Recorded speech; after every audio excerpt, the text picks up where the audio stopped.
ছোটবেলায় আমরা বলতাম যে রোদ্দুর আর বৃষ্টি হলে নাকি শিয়ালের বিয়ে হয়।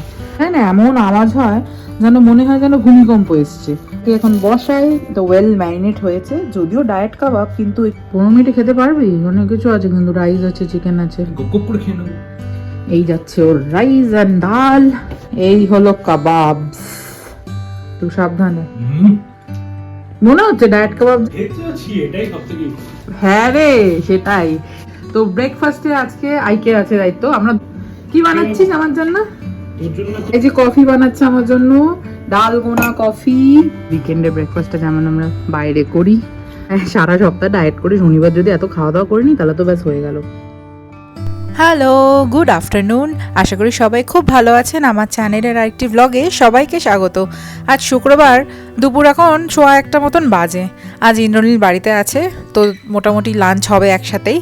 তো আমি যেহেতু 1 মিল ডে প্র্যাকটিস করছি, আজকে আপনাদেরকে দেখাবো জেনারেলি আমি কি খাই বা ডায়েট কিভাবে করছি। এই যে 1:15 বাজে ঘড়িতে, আরেকজন এদিকে পাশে কাজ করছে। হ্যাঁ, তো যেটা বলছিলাম 1 মিল ডে যেহেতু খাই, আমি কি খাই বা কি ডায়েট ফলো করি একবার আজকে এক ঝলক আপনাদেরকে দেখাবো।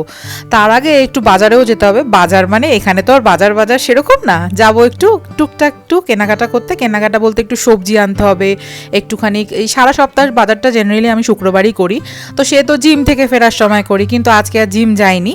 এইখানে না একটু চিকেন আমি ম্যারিনেট করে রেখেছিলাম। আমি যেহেতু ডায়েটে আছি, চিকেনটাই বেশিরভাগ খাই, কার্বস তো কম খাচ্ছি, প্রোটিনটাই বেশি খাই। তো চিকেনটা আমি এখানে একটু ম্যারিনেট করে রেখেছিলাম, ডায়েট কাবাব বানাবো।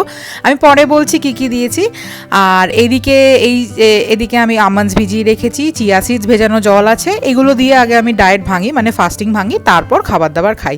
তো যাই হোক, চলুন। এই যে রাইসটা, এটা ইন্দ্রনীলের জন্য রেখে দিয়েছিলাম। কালকে আমি সব সবজি দিয়ে বানিয়েছিলাম একটা, এটাও একটা ডায়েট রাইসই বলতে পারেন।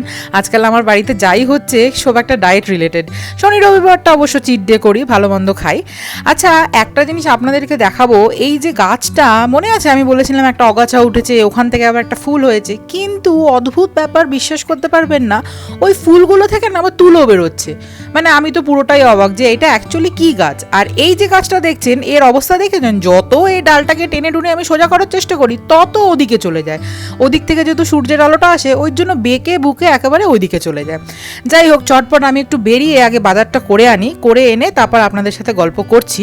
একটা ব্যাপার নিয়েও আপনাদেরকে একটু বলার আছে, সেটা হচ্ছে কলকাতায় রিসেন্ট যে ঘটনাটা ঘটেছে, মানে আমি তো সিরিয়াসলি দেখে ভীষণ শিহরিত হলাম। আরজি করের ঘটনাটা, আমি ঠাকুরের কাছে প্রে করছি যে বা যারা এরকম করেছে তাদের যেন মানে একদম সবচেয়ে কঠোরতম শাস্তি হয়, এবং খুব জলদি যেন সবাই ধরা পড়ে।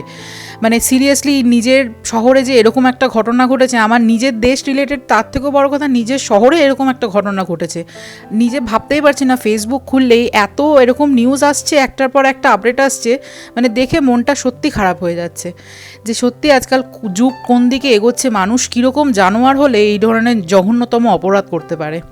যাই হোক, ভগবান শাস্তি দিক, এটাই চাইবো। আমাদের আইন ব্যবস্থা যেন কঠোর শাস্তি দেয় তাদেরকে, কালপিটকে, এটাই চাইবো। একটা মেয়ে হয়ে বিশেষ করে এটা চাইবো। যাই হোক, কথা বলতে বলতে তো আমি নিয়ে চলে এসেছি বাজার, একটু টমেটো, একটু শসা। এইখানে জানেন তো একটা জিনিস ভালো আছে, আপনি যদি চান একটা লেবু কিনবেন তো একটা লেবুও কিনতে পারেন, কোনো অসুবিধা নেই। যেমন আমি 2টো ক্যাপসিকাম কিনেছি, একটাই লেবু কিনেছি না, একটা কিনার কারণ হচ্ছে 2টো লেবু অলরেডি ছিল। একটু স্প্রিং অনিয়ন্স কিনলাম, আর আজকে খুব ভালো মাশরুম পেয়েছি, ওই জন্য প্রায় একদম 250 গ্রাম মতন মাশরুম কিনে নিলাম। মাশরুমটা না একটু রাখি ফ্রিজে, কারণ কি ডিম, মাশরুম, সয়াবিন এগুলো তো প্রোটিন কন্টেন্ট বেশি, এগুলোই খাই জেনারেলি আমি। আর আমার ফ্রিজটা তো একবার দেখাচ্ছি আপনাদেরকে, দেখান। এই যে ফ্রিজটা মানে এতটাই ছোট, কি বলবো, এই ফ্রিজটা যে এত বিরক্ত লাগে আমার। 2টো সবজি রাখতে পারলাম কি পারলাম না, ফুল হয়ে যায়। এই যেটা এই ফ্ল্যাটটা যেহেতু ফার্নিশ ছিল, তো এই ফ্রিজটা এর মধ্যে আসে, ওই জন্য আমার ফ্রিজটা চেঞ্জও করতে পারছি না, যা হয় আর কি, অ্যাডজাস্ট করেই থাকতে হচ্ছে। এই যে যেমন 2টো শসা ঢুকলো, আবার এই 2টো শসা আবার বাইরে রাখতে হচ্ছে।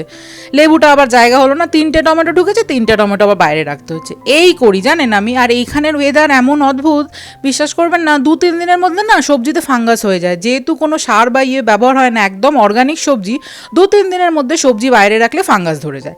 যাই হোক, এবার একটু গুছিয়ে ঠুছিয়ে তারপর খাওয়া দাওয়ার দিকে এগোনো যাক। চলুন দেখাচ্ছি কি বানাবো। তো চলুন এবার লাঞ্চে প্রিপারেশন করা যাক, ওকে খাবারটা দিই। যেমন দেখালাম, এটা তো লেফট ওভার, এটা গরম করবো জাস্ট, আর কিছুই না। আর কাবাবগুলো বসাবো একটু ইয়েতে, এয়ার ফ্রায়ারে। তো চলুন বসি টসি বেড়ে তারপর দেখাচ্ছি। বাইরে কি একটা কাজ হচ্ছে, তখন থেকে এত আওয়াজ আসছে, আমি ভেবেছিলাম একটুখানি মানে ভয়েস দিয়ে ভিডিও করবো, আগের এগুলো করতেই পারছিলাম না, এখন তাও একটু থেমেছে। আর একদিকে কাঁচা বসিয়েছে, আর আমার মেশিনটায় না এমন আওয়াজ হয় যেন মনে হয় যেন ভূমিকম্প এসছে। ওয়াশিং মেশিনে এমন আওয়াজ হয় ড্রায়ারটা যখন অন হয়। যাই হোক, এটাকে এখন বসাই। তো ওয়েল ম্যারিনেট হয়েছে, যদিও ডায়েট কাবাব, কিন্তু একটু যেমন বললাম আর কি, দই, একটু অল্প সামান্য ক্রিম, তারপর একটু ধনেপাতা কুচি, একটু কাসুরি মেথি, সব কিছুই আছে, আর অল্প ঘি আছে, কোনো তেল ইউজ করিনি। এই কাবাবের রেসিপিটা আমি একদিন আপনাদেরকে দেখাবো। এটা একটা ডায়েট কাবাব বলতে পারেন। আর ডায়েট ফ্রাইড রাইস যেমন বললাম, এই দুটোই আছে, ইন্ডোল দেবো আমি। যদি ফ্রাইস যেহেতু থাকবে না, এইটুকুই আছে, আমি কালকে অলরেডি খেয়েছি। এক খাবার না রোজ রোজ খেতে ভালো লাগে না। আর এমনিতেও আমরা খুব মানে কালকে রাত্রে বিকালের বানানো, তো আজকেই খেয়ে শেষ করে দিলাম বড় জোর, তার বেশি রাখি না। খুব একটা বাসি খাবার বা খুব লেফট ওভার 2 দিন 3 দিনের আমাদের ঠিক খেতে ভালো লাগে না। এনিওয়েজ, চলুন কথা না বাড়িয়ে এইটাকে আগে বসাই এয়ার ফ্রায়ারে। ওই টেম্পারেচার কিন্তু একই হবে। চলুন দেখাচ্ছি কত টেম্পারেচার হবে আর কিরকম হচ্ছে কাবাবটা। হয়ে গেলে তারপর দেখাচ্ছি আবার। তো বাস্কেটে একটা ফয়েল দিয়ে এইভাবে দিলাম। তো এই ফয়েলটা দিলে কি নোংরাও হয় না, আর এটাতেই সব জুসেসগুলো থাকে। যখন উল্টে দেবো তাহলে কি আর অল্প করে অ্যাড করতে হবে না, জুস এর মধ্যেই থাকবে। তো চলুন এটাকে এবার এয়ার ফ্রায়ারে ঢোকানো যাক। টেম্পারেচারটা একবার দেখিয়ে দিচ্ছি। টেম্পারেচার যাব 200 ডিগ্রিতে। জেনারেলি কাবাব 200 ডিগ্রিতেই হয়। 200 ডিগ্রিতে যেমন দিয়ে আমি প্রথমে দেব 8 মিনিট, বের করে একটু হালকা অলিভ অয়েল ব্রাশ করে আবার 8 মিনিট দেবো। তো এই হলো কাবাবের। আর এইটা এখন গরম করব, এটাকেও মাইক্রোওভেনে দিতে হবে।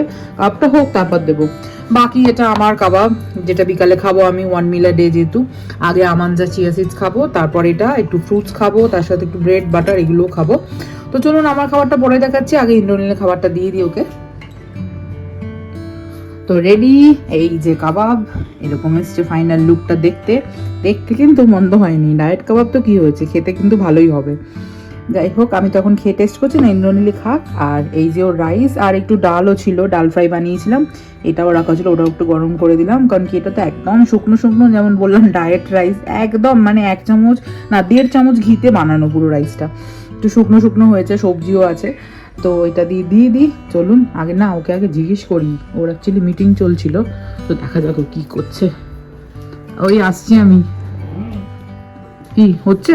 কাজ দেবো? খাবার কিন্তু গরম করে নিয়েছি, রেডি হয়ে গেছে। হ্যাঁ দিয়ে দে, 10-15 মিনিট আছে হাতে, তাড়াতাড়ি খেয়ে নিচ্ছি।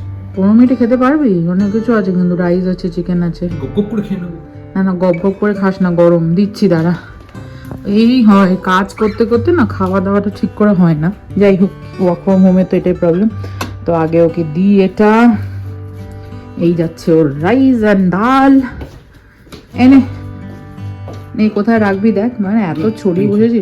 তো ডালও দিলাম, হ্যাঁ, বিকজ রাইসটা একটু ডায়েট রাইস তো, শুকনো। হ্যাঁ ডাল ফ্রাইটাই ছিল একটু, ওটাই দিলাম। আর এই হলো কাবাব। কাবাবের জন্য কি ফর্ক দেবো না স্পুন দিয়ে খেতে পারবি? সফট হয়েছে। এনে কেমন দেখে, কেমন লাগবে? এটা কিন্তু ডায়েট কাবাব, মানে হচ্ছে কোনো কিন্তু মানে হেভি কিছু, মানে কি বলবো, বেশি মশলা টশলা কিচ্ছু নেই। অল্প একটু ক্রিম, দই আর সাদা গোলমরিচ আর একটু অলিভ অয়েল আর একটু কাসুরি মেথি, ব্যাস। বেশি করে উপর থেকে ক্রিম না ক্রিম চিজ এখন দিয়ে খেতে হবে না, ওগুলো আছে অনেক হেভি। এটা খেয়ে দেখ, আর একটু চাটনি দিয়েছি সাইডে, তুই একটু কামড়ে খেয়ে দেখবি কাবাবটা কিরম। হাত দিয়ে খাচ্ছিস? খেয়ে দেখ। গরম কিন্তু, সাবধানে। মনে হচ্ছে ডায়েট কাবাব যে, ইয়ে এইটাই হয়। ভালো হয়েছে, থ্যাংক ইউ সো মাচ। চল তুই কাজ কর, আমি তো পরে খাবো। আর কিছু দেবো? না আর কিছু লাগবে না। শিওর? একদম ওকে। হ্যাপি কি বলে ওটাকে, মালজাইট। হ্যাঁ বাবা, জার্মান কথা, মালজাইট মানে মিল টাইম। যাই হোক, চলুন তাহলে আমিও এবার সানে যাবো। আমার আবার আজকে 4:30 থেকে ইয়ে আছে, ফেস যোগা ক্লাস। শুক্রবার দিনটা ইন্ডিয়ান টাইম 8টা থাকে, মানে আমাদের জার্মান টাইম 4:30। তো তার আগে স্নান করে নেবো, করে এগুলো আবার খেতে হবে, পুজোটাও দিতে হবে আজকে। ইন্দ্রনীল বাড়িতে আছে, তো কি হয়েছে, কাজ করছে বলে পুজো দিতে পারিনি। তো যাই হোক, চলুন তাহলে বাকি কাজগুলো করে স্নান করে আবার বিকালে দেখা হচ্ছে আপনাদের সাথে। বৃষ্টি পড়ছে ঠিক আছে, মেঘলা ওয়েদার, ঝোড়ো হাওয়া, সেসবও মানলাম, কিন্তু এ কেমন ওয়েদার, খটখটে রোদ্দুর, তার মধ্যে ঝমঝমিয়ে বৃষ্টি। মেঘও ডাকছে তার মধ্যে। এইটা কি ওয়েদার? ওদিকে দূরের আকাশে প্রচন্ড মেঘ, কিন্তু এদিকের আকাশে প্রচন্ড রোদ্দুর, তার মধ্যে ঝমঝমিয়ে বৃষ্টি পড়ছে। আমি ঠিক বুঝে পাই না, ছোটবেলায় আমরা বলতাম যে রোদ্দুর আর বৃষ্টি হলে নাকি শিয়ালের বিয়ে হয়। জার্মানিতে শিয়াল আছে কিনা জানি না, বাট আপাতত রোদ্দুর আর বৃষ্টি একসাথে। কিন্তু দেখতে কিন্তু ভালো লাগছে, এই দিকটা বেশ মেঘলা মেঘলা, এদিকটা বেশ রোদ্দুর, নিচে ঝমঝম করে জল পড়ছে, পুরো ব্যালকনি আমার ভেজা। তো এই হলো বৃষ্টির গল্প, রোদ্দুর আর বৃষ্টি একসাথে। সো আমার যোগা ক্লাস শেষ, এবার আমার খাবার পালা। এবার আমি এর আগে অলরেডি চিয়া সিডস, একটু ফ্রুটস খেয়েছি, একটু ব্লুবেরি খেয়েছি। এই হলো আমার মিল, বানিয়ে নিলাম, যেটুকু কাবাব ছিল ওইটা। তো মোটামুটি 1 মিলের ব্যাপারে একটু বলে দিই। তো মোটামুটি ধরুন যেহেতু দিনে একবার খাচ্ছি, এই খাওয়াটার পরে আধা ঘন্টা পরে আমি আরও 2টো ফ্রুট খাবো, একটা ভিটামিন সি ফ্রুট আর একটা ফাইবার ফ্রুট, মানে একটা অ্যাপেল একটা অরেঞ্জ, বা একটা অ্যাপেল একটা কিউই এরকম খাবো। তার আগে আমি ফাস্টিং খোলার সময় চিয়া সিড ওয়াটার খেয়েছি, একটু টার্মারিক টি খেয়েছি, সকালে উঠে 1 কাপ ব্ল্যাক কফি খাই। আর ফাস্টিং খোলার জন্য 10 থেকে 12টা আমন্ড, ওয়ালনাট আর একটু পামকিন সিড ভিজিয়ে রাখি। পামকিন সিডটা ভিজাই না, আমন্ড আর ওয়ালনাটটা ভিজিয়ে রাখি, আর পামকিন সিড দিয়ে ওইটা প্রথমে আগে চিয়া সিডে জল খেয়ে তারপর ফাস্টিংটা ভাঙি। তো এখানে মোটামুটি দেখুন, যেহেতু এটা ব্যালেন্সড ডায়েট, এখানে একটা মোটামুটি 300 গ্রাম চিকেনের ডায়েট কাবাব যেটা দেখালাম। এই যে এই ব্রেডটা, এটা হচ্ছে একদম জিরো ময়দা বা কিছু, ফিট ব্রেড, মানে রাগি যত রকমের ডিঙ্কেল, এখানে বলে ডিঙ্কেল মানে উইটেরই একটা প্রকার। আর এখানে একটু টমেটো, আর এই যে যেটা দিয়েছি এটা কিন্তু বাটার না, এটা হামাস, এটা হোমমেড হামাস, আমার বাড়িতে বানিয়েছি আমি হামাস, সেসমে সিড, তাহিনি এগুলো দিয়ে, একটা বয়েলড এগ, দই, ব্যাস। তো মোটামুটি প্রোটিন হেভি ডায়েট করি, যেহেতু এক মিল একটাই খাই, কার্বসটা একটু কম রাখি, তাও আমি কার্বস খাই, এমন না যে জিরো কার্বস। তো এই হলো আজকে খাবার। তো এখন খাওয়া দাওয়া করি আমি। আজ তো আর কিছু দেখানোর নেই, আজকাল অ্যাকচুয়ালি রেসিপিও খুব একটা হচ্ছে না, বিকজ যেহেতু আমি ডায়েটে আছি। যাই হোক, এরপরে তো ইন্ডিয়া যাব, তখন প্রচুর খাবার দাবার, প্রচুর জিনিস আসতে চলেছে। এনিওয়েজ, তো আজকে খেয়ে নিই, কাল সকালে উঠে আবার ব্লগটা কন্টিনিউ হবে। আর যদি আজকে কোথাও বেরোই বা কিছু হয় তাহলে আবার দেখাচ্ছি। তো টিল দেন, বাই বাই।